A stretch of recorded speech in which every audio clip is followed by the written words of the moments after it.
Jacksonville, Florida. It's PB and Jax here.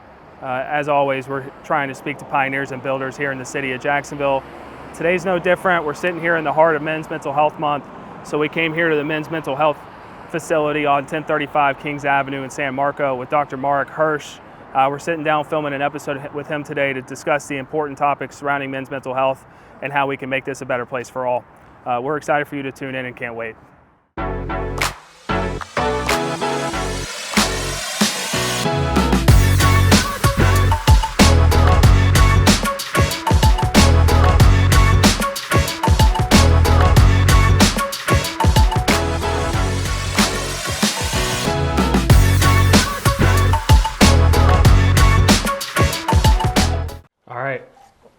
Dr. Marek Hirsch, welcome to PB and Jax. We've been talking about doing this for a couple of months. I'm very excited that you're here with us today and we're able to pull this off during Men's Mental Health Month. Yeah, thanks for having me. I appreciate it. Yeah. Absolutely. Mm-hmm. We're going to talk about a little bit. We're going to talk about this great building, the fact that you acquired it for this general purpose and the fact that you run a practice out of here. Also, your history in dealing with men's mental health. Well, we're going to educate some folks today and come across with some really good information. So I'm very excited. Good, thank you. I do want to point out, this is probably the only show where a Seminole and a Hurricane can sit and actually get along and talk. So that's true, yeah. And you didn't tell me you were going to wear your Seminole shirt. Otherwise, I would have worn my Hurricanes jersey and shirt or something, Yeah. But you didn't forewarn me. I did that on purpose. I could get my Miami diploma and hold it here. Let's not do that. I don't want you. You're already smarter than me. I don't want everybody else to know that. Okay. So, like as we mentioned, it is Men's Mental Health Month. You run a men's mental health practice here in this building, but you also work for Baptist Health. Just for everybody at home that might not have heard your name before or what you do, can you just a little oversight as to what you do in this field? Sure, yeah. I'm a board-certified psychiatrist. I have been here in Jacksonville since 2017. Started off at Memorial Hospital, was there for 4 years on the inpatient unit, ran the electroconvulsive therapy service, and then moved over to Baptist in 2021. My kind of main clinical role there is to see all the patients who come into the 10 Baptist emergency rooms, those who come in under Baker Acts, but then also many people come in just because they don't have access to outpatient care and they don't know what else to do. So we see a real variety. We admit the acute patients, or we try and set people up with outpatient resources who don't need to be admitted. I'm the chair of the department at this time as well, so I have a bit of a leadership role there. But the flexibility of my 7-on, 7-off schedule over there has allowed me the time to then open up this men's mental health outpatient clinic to help, address the need for the outpatient resources that, so people don't come into the ER looking for them. Most people that I talk to, they would probably really enjoy the fact that they get 7 days off, and they would probably lean into the rest function for you.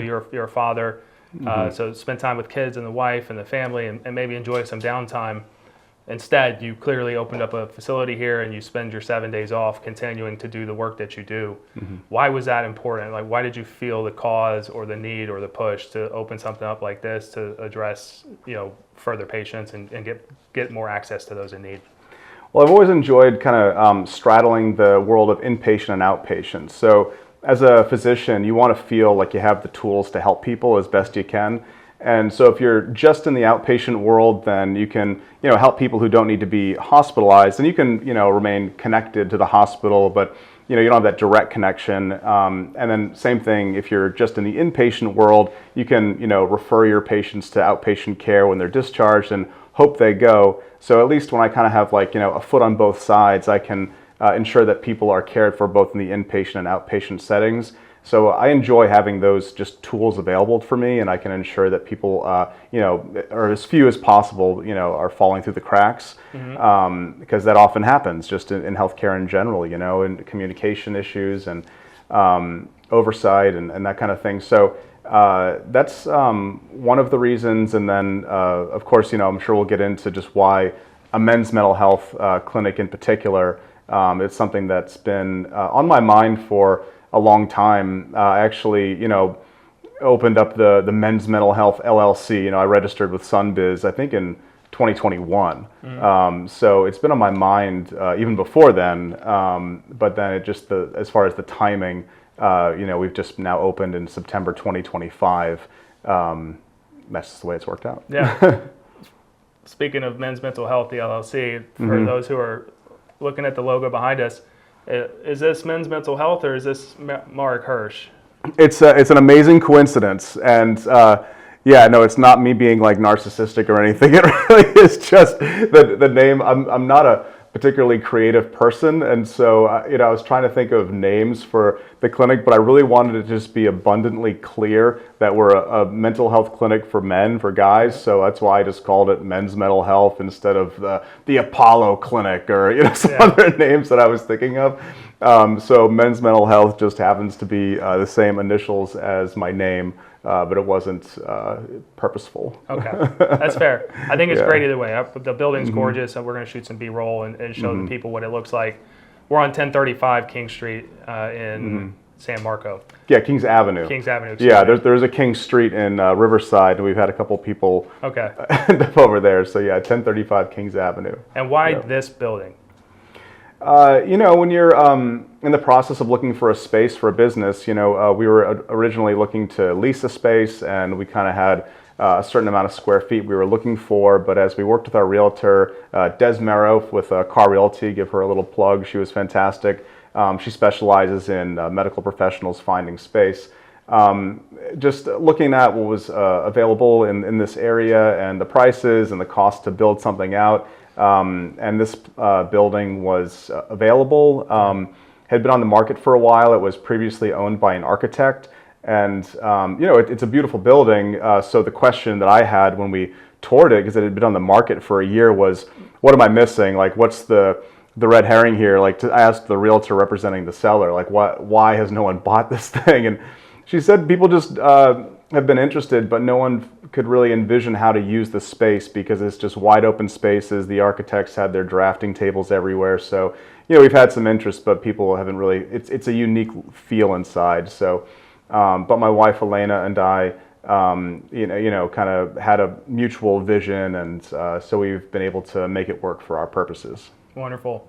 In touring the building, it's palpable, it's noticeable that this was designed different than any other clinic. If somebody were to walk into a clinic, there's an idea of what that would look like. White walls, offices a certain way, there's a waiting room. So once you go in, there's these different office spaces. This isn't like that at all. So what is it about this building when you designed it? Why did you want it to look different, and how have you made it look a little bit different? So I think, we're really thinking, okay, what's going to appeal to guys, just as far as a look, but also, what do we want the complete experience to be like? So from the time you walk in, as you mentioned, what are you doing? How much time are you spending here? We want to spend time with our patients, and we have kind of extended appointment times, I think, compared to other clinics. But why does your appointment need to just be about the time that you're actually with your doctor or nurse practitioner? Why not enjoy spending some time in a comfortable area? And I think it was, I was with my wife at one of her obstetrics appointments, and we're sitting there, and they had like the Family Feud just blasting, and I was just, sitting there for like 45 minutes, and I was like, if I hear Steve Harvey like one more time, I'm gonna need a psychiatrist. Like, this is just not a fun experience, and so we wanted like a quiet space, and not just the typical tabloid magazines. We have interesting books about men's health in general. We try and weave other aspects of health into the mental health care that we provide, because they are so inextricably linked. And I think that that's becoming more and more apparent in modern day. You see so many kind of like biohacking and longevity type of interventions people are using. So a place where guys can access those resources, use the gym that we have. You'll probably get some B-roll footage of that. The WEIGHT waiting room that we have, so guys are encouraged to lift a few weights before or after. Once your appointment's finished, don't feel like you need to run out the door. So we're trying to provide a little bit more of an experience than just your appointment time. Yeah, I think it's great. We did see the weight room, and when some of the team walked in, I said, "Hey, go check out the weight room." They certainly thought it was WAIT until they saw the barbells and dumbbells, but it's a real legitimate gym. Oh yeah. We've got Rogue fitness equipment. We've got some really nice stuff in there, and That's the one thing that I was allowed to do as far as the interior decorating was the gym. Everything else was my wife picking out the furniture and placing everything where it is. But I got to put the gym together. Good. Is there anything else that's coming? Like, is there any other things that you're going to do to fill out the office? I know that this is brand new. You opened a month ago, so they don't have to be things that are coming in the near future. But mentally, have you pictured any designs in your head of how you want to kind of fill out the space? As you've seen, we have one kind of large empty space still on the first floor, and it's a bonus space that we'll use at some point for something. There's innovative treatments in psychiatry that we might use that space for. I haven't, explored it too thoroughly at this time. As you mentioned, we've been open since mid-September, so we just hit the 2-month mark.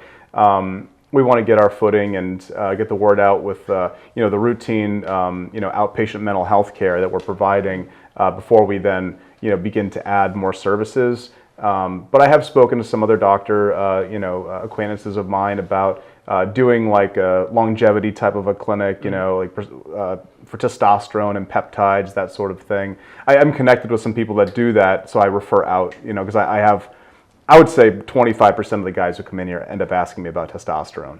So it's not something that I'm doing, but we can connect people with people who do.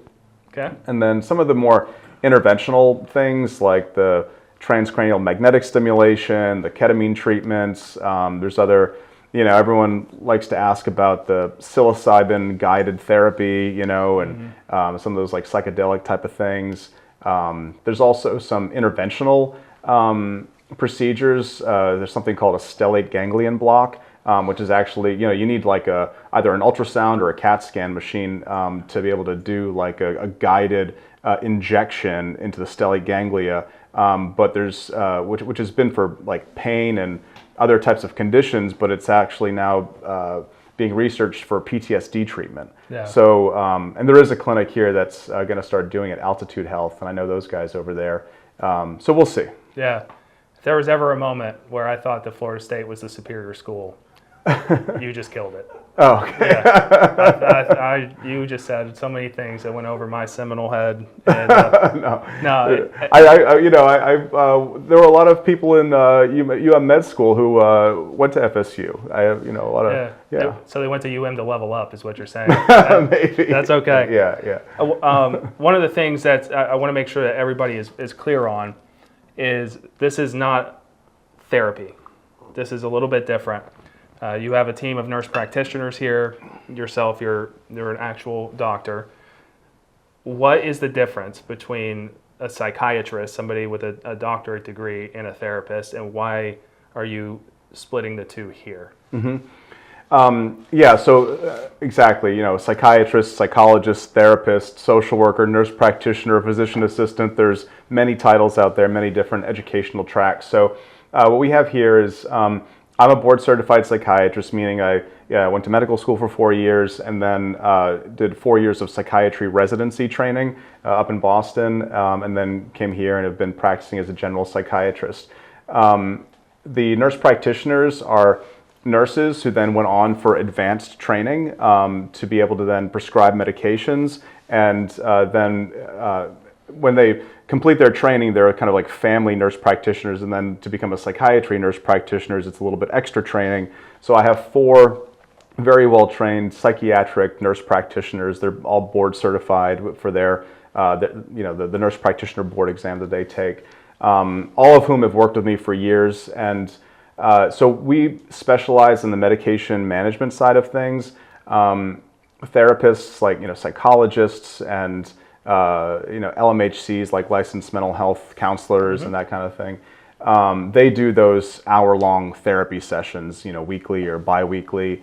And we don't have anyone with those credentials here providing that service yet. I've spoken to some, and it is something I would like to include. We just, at this point, are referring out. We have a network of fantastic therapists, and we can get people in very quickly, location, insurance, whatever you have, we'll get you connected. Not just for the talk therapy, but there's other types of therapy, the biofeedback or neurobiofeedback in particular, EMDR for trauma specifically. we're well connected in the community to provide those resources. But and I think you were asking though, how do we combine it? So some clinics might do more of like the quick medication checks where you come in for 10, 15 minutes, hey, how's your medication? And you're kind of out the door. We do 30-minute follow-up appointments, hour-long initial appointments, 30-minute follow-ups. We want to get to know people, and we do weave some therapy into that, 30-minute follow-up appointment. Just we're not doing like the weekly hour-long talk therapy. Yeah, well, here's the $1,000,000 question. This is kind of important. When somebody's struggling and they need help, how do they know to go to a psychiatrist? How do they know to go to a therapist? And how do they know to tell them apart? So if I'm struggling and I'm like, I really need help, and I Google something, how do I know that I'm going to the right place? Fantastic question. There's a degree of patient preference for that. So if you're a person who is just absolutely, I do not want to take medications, then don't come see me. There's terrific therapists who are going to provide that talk therapy. Yeah. There's a lot of very good studies that are relatively old now. So this is common knowledge and part of mental health training, looking at the outcomes of people who are depressed or anxious, whatever it might be, who only get medications versus only get therapy. And after a year, and they'll do like MRI, brain imaging, and after a year you see similar changes, just the people that do the medications experience those changes first, or earlier on. So essentially the medication is more likely to help someone a bit faster. Yeah. Taking some kind of a medicine every day is just going to kind of rewire your brain a little bit and correct what's wrong faster than just an hour-long therapy session weekly. Just it takes longer. Yeah. But the outcome can be similar, and ultimately combining both is the best. But if you're open to medicine, then you're going to want to come see a person like me. Okay. We're going to dive into the men's mental health statistics part here in a second, but since we're on the topic of mental health and psychiatrists versus therapists, for men who are struggling to seek help, I've never thought of this until today, but is there value in them saying, I'm going to go see the doctor versus I'm going to go see a therapist when they're talking to their friends and family, in terms of being able to digest the fact that they're going to seek help? I don't know. That's kind of an individual, and there are some therapists who are doctors, there's who are PhD level psychologists. But the people who are trained at the master's level or at the nurse practitioner level are often very well trained and very competent and well supervised. So that's a good kind of semantic question. Yeah. Something we might pose to the general public and see what their thoughts are. We're on mental health topic now, so I guess right out of the gate, why not? Why do men struggle with the thought of seeking help or going to therapy? Why do they have such a negative connotation towards it as a larger population? I think that's a dynamic question, and that's kind of the crux of why we opened this clinic, because there's many reasons, but the result is they're not accessing care. Men, when you look at the extreme end of things, it's suicide, right? So in medicine, we talk about morbidity and mortality. In psychiatry, the biggest source of our mortality is suicide. In cardiology, your mortality is, heart attacks. And, it depends on the specialty, like what is killing your patients. And in psychiatry, suicide. And morbidity meaning, poor quality of life or, just being sick chronically.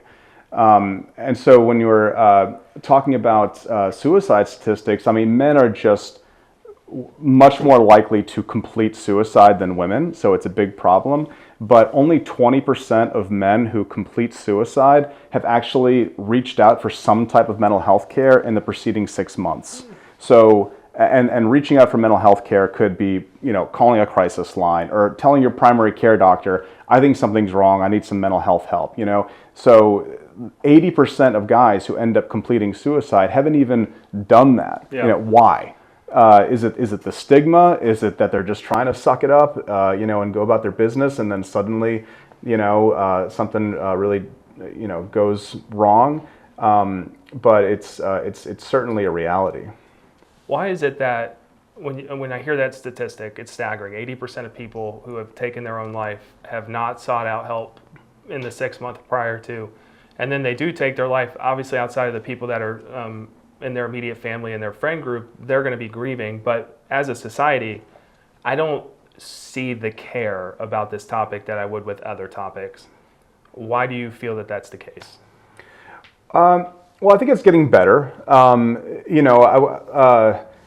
mean, we grew up in like the 90s, right? And like the American Heart Association and cardiovascular health and low salt diets and, blood pressure management was kind of a hot topic in medicine. And, I think that there are kind of cultural trends when it comes to medical care and what people are talking about. I think, over the last 10 years, there's been much more focus on mental health, and it's becoming more widely accepted, and there are more resources going into it. Just from a reimbursement level, which of course incentivizes people to go into it. Yep. There finally was parity. It was actually during the Bush administration that Bush #2. That they created parity for payment so that at least, psychiatrists would get paid the same as like a family care doctor. Before then it wasn't. So it just wasn't a very popular, specialty to go into. But over the last 10 years or so, there's just been increasingly more and more people going into it because, you can make a living off of it, but then there's just now more access to care because there's more people going into it. Yep. So there's that component of it. I think when I think about exposure, I think that social media is a gateway to get people exposed to things like this. If somebody was vulnerable enough to go online and say, I'm struggling and I'm seeing somebody, it might captivate an audience to do the same. Mm-hmm. On the flip side, social media has been this societal way to compare yourself to other people, which has led to more depression. At least that's what the studies I've read have said. Mm-hmm. In just your personal opinion, has social media helped the men's mental health conversation, or has it hurt it? Oh, I think it's helped it tremendously. And I think it's helped me also in creating this clinic. For instance, two things that you're going to see like literature on the shelves over here that people can, take a look at while they're here in the clinic are about cold therapy, cold exposure, like cold plunges, and intermittent fasting. And those are two things that I discovered through social media, just through looking at, your feed on YouTube and TikTok and that kind of thing, and stuff that I may not have been educated about if I hadn't had access to social media. And certain, influential people in the healthcare space who are not licensed professionals, but there's just so much that, truly is just actually common sense and stuff that's been around for a long time. But our healthcare industry has just been so kind of like hijacked and overly focused on pharmaceutical interventions, right, and complicated interventional procedures that we've forgotten that humans actually aren't supposed to eat like 5 times a day, because you used to hunt and gather stuff and you'd have a big meal, maybe intermittent fasting and keeping your insulin levels low and your blood sugar levels low is a good thing. Yep. In Europe, the sauna culture and the cold exposure culture has been around for hundreds or even thousands of years. I mean, this is not new knowledge that it's good for your cardiovascular health and your brain health. But it's sort of been lost culturally, and I think through social media we're seeing that come back, and it's stuff that doesn't involve taking Zoloft or Prozac, and it's not stuff also that doctors and therapists get reimbursed for, which is and I hate to bring up that kind of but. There's the reality of you need people to go into the profession. So you want good quality people going and getting these degrees and, putting their life on hold for 12 years to, get the degree and the education. But it's at the end of the day, it's focusing on the modern medicine and the pharmaceuticals, but there's so much else that's so important that we're trying to weave into our care here. Yeah. Obviously, we want to get men the help that they deserve, not just need, but I think everybody deserves to have an outlet in some capacity. We've talked about these staggering numbers and we'll get into the substance abuse stuff as well, and how depression and anxiety are felt differently in men and women. But for men specifically, why do we think they don't seek out the help? For depression and anxiety? Or in general, or life, could be PTSD. Why do we think that they are so skeptical to get the help that they need? there's a little bit of I think it's a little bit of a chicken and an egg question that is often posed. Like, is it that society's telling guys to suck it up and to push through and just get the job done and suppress their feelings? Or is that how guys just are naturally wired up, And I mean, it's been particularly salient for me, like as a father of young boys, because I they naturally gravitate towards trucks and dinosaurs and although they don't play with dollhouses, and it's not because they couldn't have one if they didn't want to. So there's something just like genetic that I think is going on, and I don't believe that it's just society telling guys to suck it up as the reason why guys don't access or reach out when they're feeling those symptoms. I think it's an instinctual part of who we are to keep going and keep providing for your family. You're supposed to be a provider and a protector, and if you're dealing with anxiety or depression, that's going to get in the way of you doing that. So try and ignore it. But it gets to the point then where you can't ignore it because you're essentially disabled by it, and then you really got to fix it. Is the counter argument not that if you went and got help for it, that you would be able to be a better provider and protector? If a man is, I'm sorry if I phrased that the wrong way, but if a man's idea is to be a provider, so they ignore the mental state that they're in to push through, is it not fair to say that if they went and got the help that they needed, that they would be in a better position to be a provider and a protector? Absolutely. Yeah. I mean, if you're disabled by the anxiety and depression because you're angry and irritable and not sleeping and abusing drugs and alcohol and all these kinds of things, then that's going to absolutely make you, a worse provider, protector than if you take the time to go get the help. And this is really, my treatment philosophy, and I've spoken a lot about this for years, is I kind of, if I wasn't against spending, just personally, I don't want to spend 100 hours in the operating room a week. I don't have it in me, but if I did, I would love to have been a surgeon. So I kind of think of myself as like a surgeon trapped in a psychiatrist's body, because I do approach like mental health care methodically, and the way other doctors approach medical problems. Like, it's a medical problem, it's an organ, it's a brain, and you have an imbalance and it needs to get fixed. But once it's fixed, it doesn't mean you have to be diagnosed with depression for the rest of your life. I mean, I really equate it to if you go snow skiing and you run into a tree and you break your femur, like, you're going to need to get it operated on, wear some kind of a cast for a while, whatever it might be. You're going to have to rehab it, and then it's going to get better and you're going to walk again, and you're not going to have that broken bone for the rest of your life. Yeah. Just like a broken bone, I mean, you have a brain issue, and there's treatment available for it. And so just look at it very logically like that. It doesn't have to, put some scarlet letter on you. It's just, you have a medical issue and get it addressed. Yep. For anybody who's unaware, is depression or anxiety or PTSD or any of these truly curable? Yeah, absolutely. Yeah, I mean, that's why we talk about, a single episode of depression versus a recurrent episode. There's terms, and, I dislike diagnostic terms a lot. We have to use them, and, I'm sure you're familiar with like the DSM-5, the Diagnostic and Statistical Manual of Psychiatric Illness. That is not a clinical textbook. It is a billing manual. Just so there's like the billing codes are in it. It's literally just so you can call a patient a certain diagnosis and attach a billing code to it and submit and get reimbursed by an insurance company.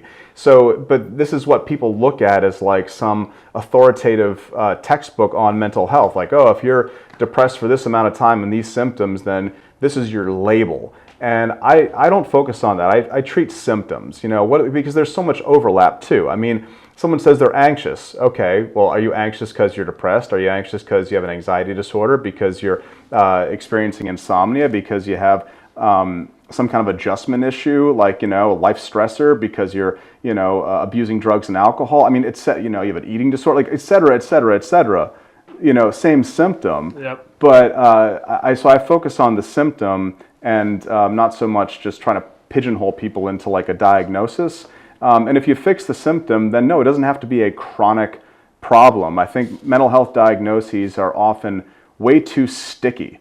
Like that broken femur, 15 years down the road, that might be a part of your past medical history that, but it's kind of irrelevant at that time. Whereas you put bipolar disorder in someone's medical chart, it just follows them. And so I try and avoid, looking at it that way. Okay.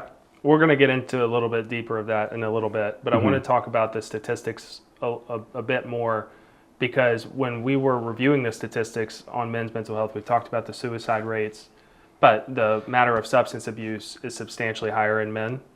The rate of suicide is higher in men. And then the other thing was that we found out that men and women feel depression and anxiety differently. So maybe on the statistics front, we'll start there. Can you just give an overview of what the differences are in the statistics between substance abuse, suicide, et cetera, between men and women?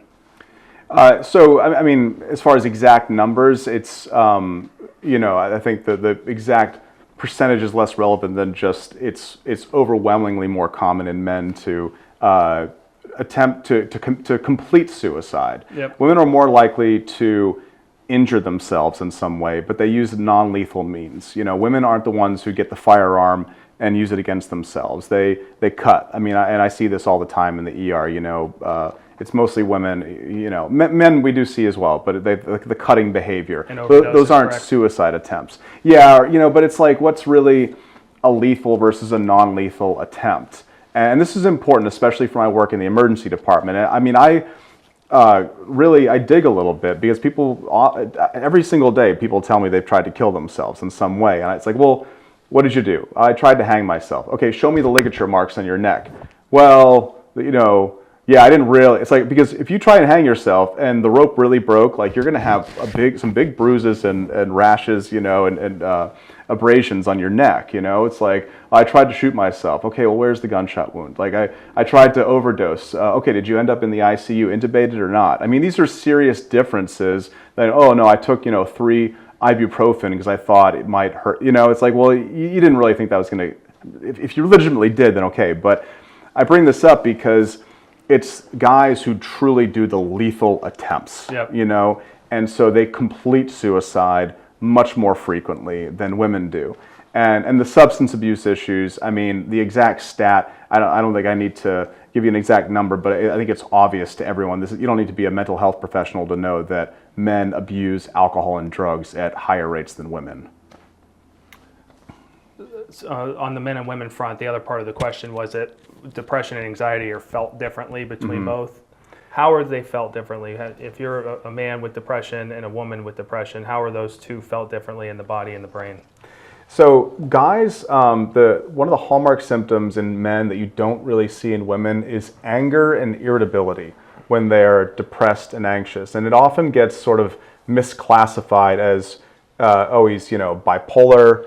But really it's like, I think it's, they know something's going on that they don't like, and it makes them mad. Yeah. And so you get this anger, and they're either short with their spouse, they're short with their kids, they're getting into trouble at work, they end up in anger management.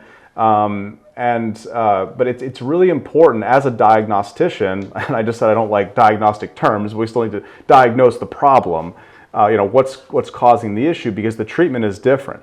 And if you say, oh, someone's just like chronically irritable and angry, they must be bipolar, and you put them on a mood stabilizer, that's going to be a lot less helpful than if you really dig and understand, okay, that's a symptom of depression, and it's an antidepressant actually that they need to kind of correct the issue. I would say that's the hallmark symptom, that women just don't present with as often. Okay. Well, we've talked about this building being a way that men can come here and feel a little bit more comfortable. We got the weight room. The rooms upstairs are really neat. I think the B-roll will show that. But when you went into the design of the building, obviously the purpose of this is to get more men the help that they need. Walk through the building a little bit. Talk about what it is you did, why you thought it would actually capture the minds of the men and get more people coming through here to get the help they need. Yeah, we just didn't want it to look like a typical medical clinic. So the waiting room here, the actual waiting room with the couches and chairs, we just wanted to have it elevated, so people I think take their mental health seriously. So they're coming into a place where they feel respected because it's a nice spot. Now, that being said, I'm not trying to run some boutique clinic here. We are in network with all commercial insurers. We're not trying to run some cash business. I want to see people, and we are seeing people. We're seeing the hard cases. And but if you have someone who's prone to being paranoid or irritable or uncooperative, and they walk into a place that is elevated, they elevate their own behavior, and so we haven't, knock on wood, we haven't had any issues like with people kind of acting out, even though they're a challenging patient. So we wanted to make that, we want to respect the patients and have them feel like their mental health care is being treated seriously and with respect.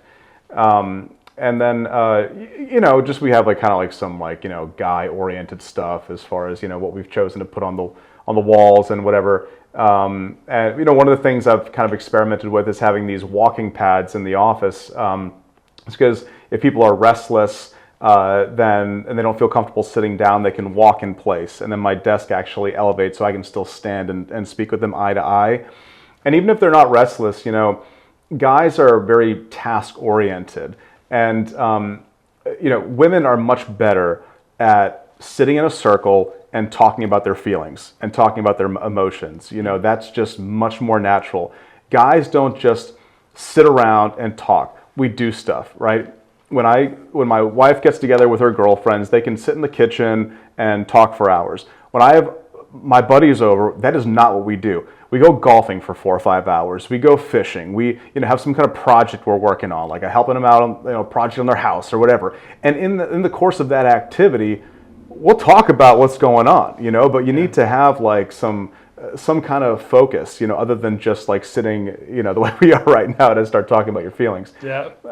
So that's kind of the idea behind also the walking. At least it's something active, a little bit task oriented to, make things a little more comfortable. Yeah. If somebody came in here and they sat down with you and walked through all these different things with you, one of the things that you mentioned earlier is very important to you is you don't just treat everything with medicine. There's lifestyle changes, lifestyle decisions that are made that can help with the holistic version of their, general support. Mm-hmm. What are some of those things? What, if somebody's going through something right now and maybe medicine's not something that's on the table, what else do you do to help incorporate so that people can get on the road to recovery and make some lifestyle changes? Yeah, there's definitely a time and a place for medicine. If I didn't believe that medicine was helpful, then I wouldn't be in this business. I'm not feeling like I'm trying to sell people snake oil by prescribing them Prozac or Zoloft or whatever it might be. Those medicines do help people in certain situations. And it might not be just for a few months. There's many people that benefit for many, many years, and that's fine. And to do those other lifestyle modifications, sometimes you need a little bit of a kickstart. It's unreasonable to say, hey, you'd probably feel better if you changed your diet and you exercised more. It's like, okay, Dr. Hirsch, but yeah, I can't get out of bed because I'm so depressed. I don't sleep, and so I'm exhausted all the time. And you're telling me to just go exercise? Then it's almost like me telling someone just to suck it up. Yeah. It's so I'm not gonna. That's not a good recommendation. So the medicine can help people kind of get kick-started so that they can make those modifications to their lifestyle. And it's stuff we talk about, we have on display, as I've mentioned earlier. I'm trying to, not just talk the talk, but walk the walk as far as what I have available in the clinic. We have a free gym, so I'm sure everyone's been told by their doctor many times, you gotta exercise. Here, it's a men's clinic, no excuses. Right? I remember my high school football coach telling me, Hirsch, excuses are like rear ends, but he didn't say rear ends either. Yeah. Everyone's got one and they all stink, right? Right. Yeah, so we've all heard that if you played sports. So that's, here it's like, don't give me excuses. We have it for you to use for free before you leave or before you, when you come in. So we want to incorporate that. And I joke with people, I'm not trying to, put us out of business or shoot myself in the foot by like trying to get people not necessarily off medicine, but reduce the amount of medicine and when appropriate, maybe off medicine, so they don't need to come here forever. Some people do. And some people are on medicines that need to be prescribed every couple months. The ADHD medicines, they need to be prescribed every 2-3 months. You need to come in. And the rules of the DEA, change now and again as far as in-person versus, telehealth visits and that kind of thing. So, we have people that will stay in the clinic for years. But we want to just, minimize things and really address the whole person. Okay. A couple things you're doing well in the clinic that you're proud of. I want to make sure we highlight here. One of them is that you keep the wait times down. Mm-hmm. How are you able to streamline that?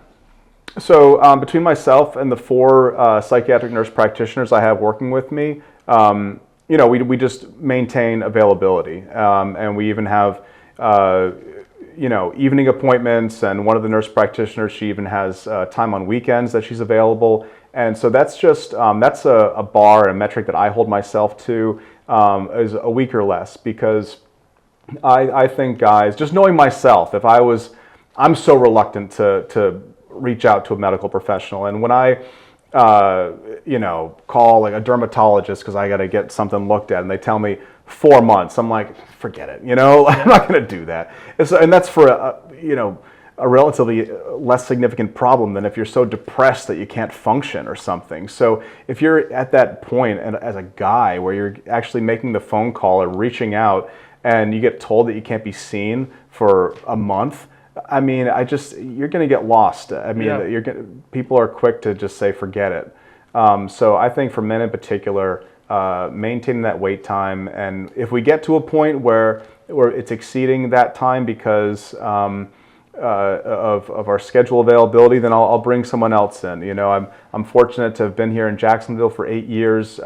Worked in multiple hospital systems now, inpatient, outpatient. I know the people in the community. I participate in training the nurse practitioners and the residents at University of Florida has a psychiatry residency program, so they occasionally rotate with me. So I'll continue to bring people in who can help me keep that wait time down by providing the availability. Yeah. The other thing you do that's really cool is it's Epic and MyChart, and from my understanding, it integrates pretty seamlessly with everybody's primary care physicians. It doesn't really matter where you go.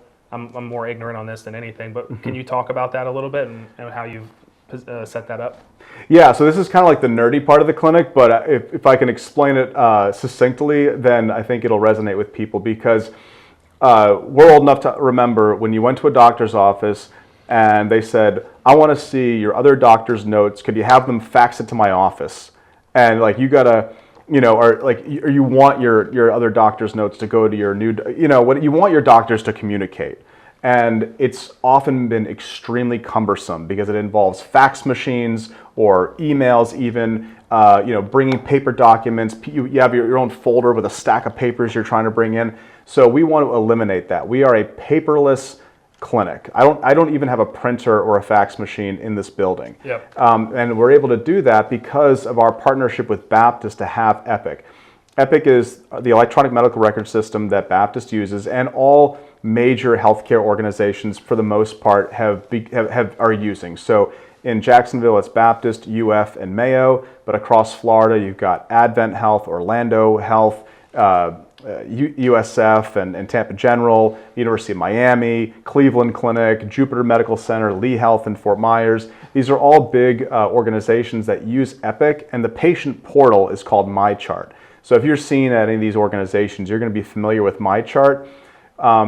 Epic is far too big and expensive for a small clinic to have its own subscription to. Yep. But they have this program called the Epic Community Connect program, where you're able to partner with a host organization like Baptist, who can then extend their subscription to you. So I use the analogy of like a family cell phone plan. If you and your wife have a family plan, you pay the bulk of the subscription, but for an extra 10, 15 bucks a month, your kid gets a line. And to the same plan, all the same features, just you're adding a line. So it's like Baptist added a line of Epic to me. So when I'm using Epic, it's as if I was in a Baptist ambulatory clinic. So I can see all the notes. I can refer to primary care. They can refer to me. We can communicate seamlessly. And Epic in general, you can then see also notes from any other Epic using organization. So I've had a couple of patients who were referred to me from other cities, and one from Orlando and one from Tampa. And the one in Tampa, he had his primary care at Tampa General, and the one in Orlando was seen at Orlando Health. And they were referred to me from like therapists who I know who see them virtually. And so I'm seeing these patients, and for both of them I mentioned, oh, I see your primary care doctor, Dr. whomever was saying this, and this is what's going on. And they're saying to me, what are you talking about? How can you see my primary care doctor's notes? Like, you're in Jacksonville, I'm in Orlando, or I'm in Tampa. So yeah, but you're seen at an organization that uses Epic. I can see all of your notes. You don't have to fax me anything. You don't have to email me anything. We literally have so it's as easy as possible, because I think also guys in particular, when you walk into a clinic and you get handed a clipboard with a stack of papers to fill out, I mean, I'm about to break that clipboard over my knee and walk out the door. Yes. Right? Like, this is 2025. Why is this still happening? So we want to minimize the inconvenience. Okay, that's wonderful.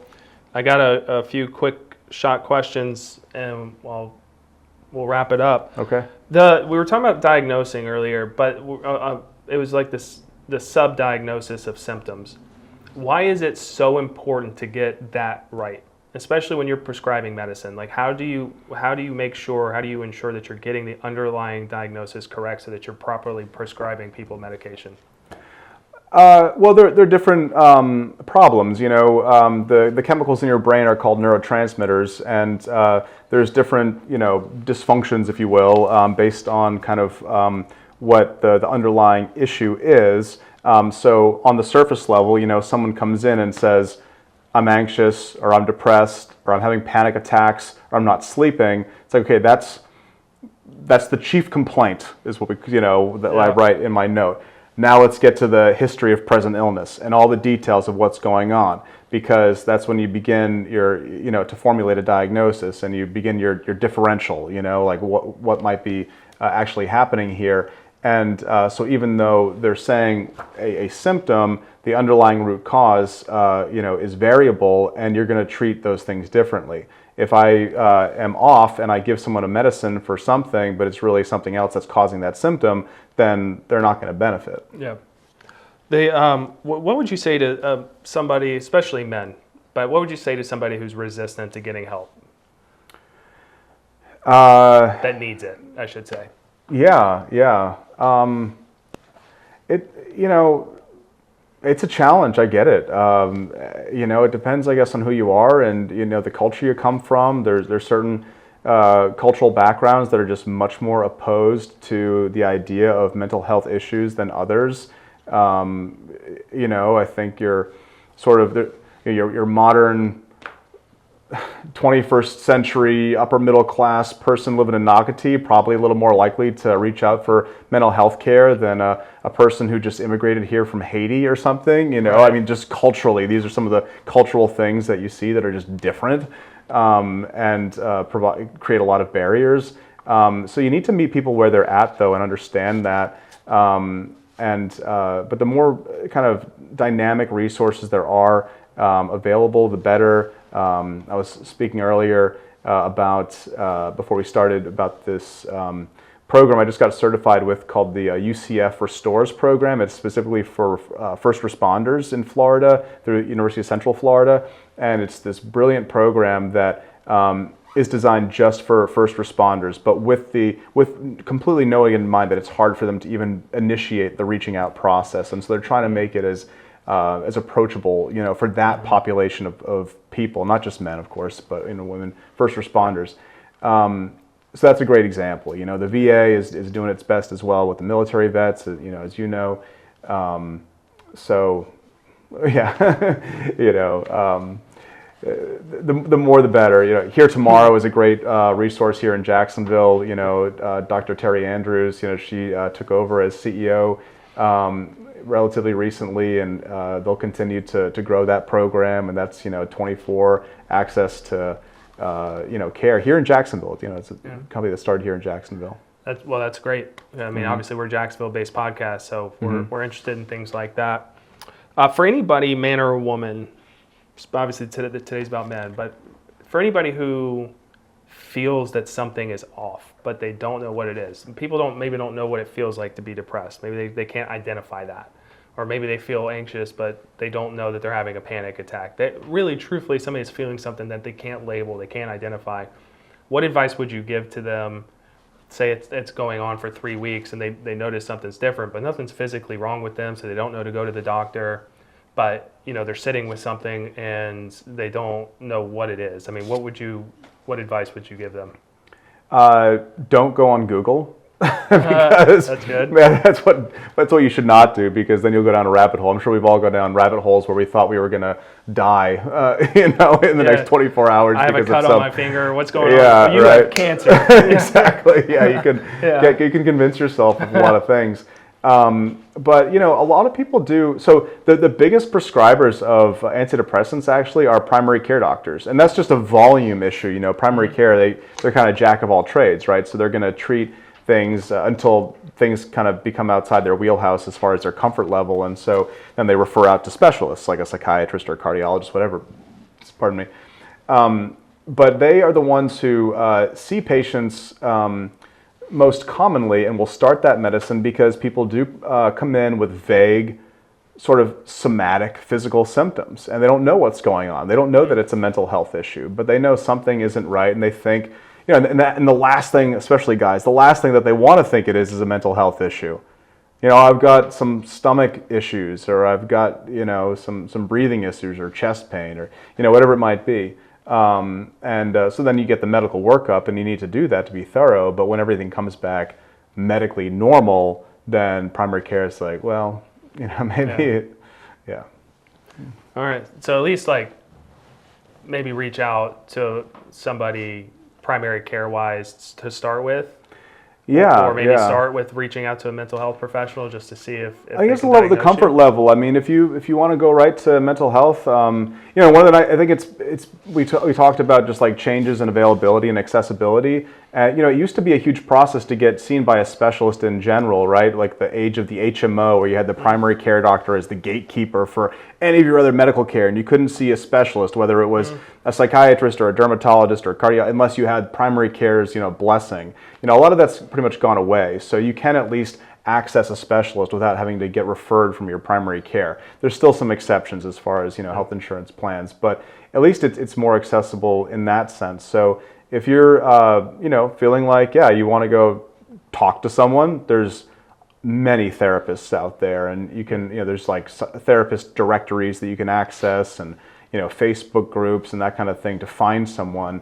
Or if you are interested in the medicine, you can come see me. Or if you're ambivalent, I don't want to say only come see us if you want to take medicine, because some people are on the fence. They just want to learn more, so we're happy to educate, and we're not going to push anything on anyone. And we're also very good at kind of quarterbacking someone's mental health care. And that's, again, the advantage of me being present still inpatient and having this network of outpatient people here in Jacksonville that, if you see me and you decide you don't want to take a medicine, that's fine, but at least I can get you plugged in where you need to be plugged in more efficiently than if you were doing it on your own. Yeah. Since it's a Jacksonville-based podcast and we're in Jacksonville, I got to ask, just in your professional opinion, do you think Jacksonville's ahead of the curve on mental health, behind the curve on mental health, or kind of status quo? Compared to other cities in Florida, or cities or other states? Do you think we're being progressive? I don't know how to kind of define those terms. I would say that many people have asked me that question, and there are resources in Jacksonville for sure. I think that there is underutilization by patients, and whether that's because they just don't know where to look and where to go, and we're not getting the word out there enough. But I mean, when you have like, NAMI doing events, and you have, Here Tomorrow, and you have podcasts like yourself, and I mean, there's so much out there. It's like, what more can you do to get the word out? But you've got the Mental Health Resource Center, which provides free care. You've got, Dr. Colleen Bell over at Salzbacher, providing tremendous mental health care and medical care, for underserved communities.